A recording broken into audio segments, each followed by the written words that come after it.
Welcome everybody. Welcome to this edition to Attention Talk Video.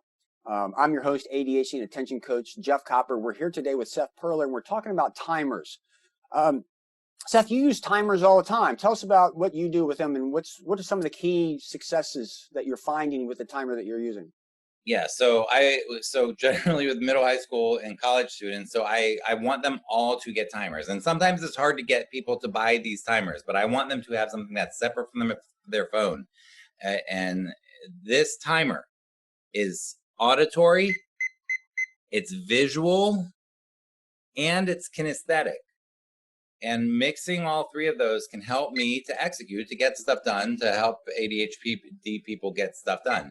So with the timer, I use a lot of techniques that I teach my students so that they can get stuff done. One of the biggest benefits of a timer is that it chunks things down into a smaller bite. How do you eat an elephant? One bite at a time.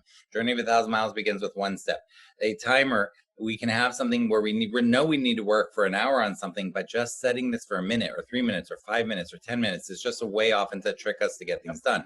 But oftentimes, and you mentioned in another video, Jeff, you were talking about ambiguity. Yep. And time feels very ambiguous. What ambiguity does to me and my students is it feels overwhelming. What overwhelm does to us is it helps us to resist execution, not take action. Yep. So one thing that I do, let's say we want to work for 10 minutes, I'll teach the students, set it for 8 minutes so that you know that you have 2 minutes left, because we're not realistic. We're not well calibrated with how long things take. Or if you want to do a half hour, maybe you set it for 3 10s or 2 15s. Mm-hmm. But we have to chunk things down, and we have to feel and hear and see and get a better sense of time. Yep. One of the things that I think is really important I want to draw out is the timer that you're using is not attached to a phone. All too often I find people using the phone, and when they get to the phone, all of a sudden they're off on something else that's very much a distraction. So it's important. And I have to tell you, this is my timing advice. This is you can put it on the thing. It's hard to see, but it's a Timex watch, and I perpetually have it set for 5 minutes. And so whenever, like, let's say I'm cooking rice, and it's got to cook for 20 minutes. I just pull it up, I hit the button, and it beeps. It's got to beep 4 times, and that way I remember to go get the rice.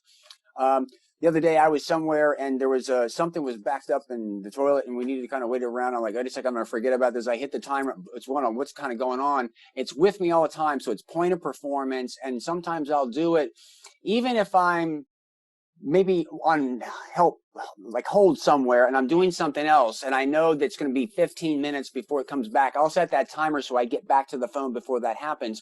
Again, it's just kind of a reminder that kind of goes on. I keep it on my wrist. It's point of performance. It's got the visual, but the beeping thing to me is more important, because that's what gets my attention. It doesn't mean it's going to work for you, but that gets mine. And there's no temptations or distractions. And literally I use it all the time just to kind of track time, even in the middle of something really pretty easy. So any other thoughts on this topic before we wrap it up? I mean, that's interesting that you say use it all the time. I use this all the time. I do 10s a lot. I don't do the 5s, but I do 10s, because the thing about execution is that we're resistant. We don't feel like doing what we don't feel like doing. So this helps us to do what we don't feel like doing and realize that it's not as bad as we imagined it would be. My last thought is that on my computer, I use a Mac, and I have it set up on the Mac. It's real easy to do.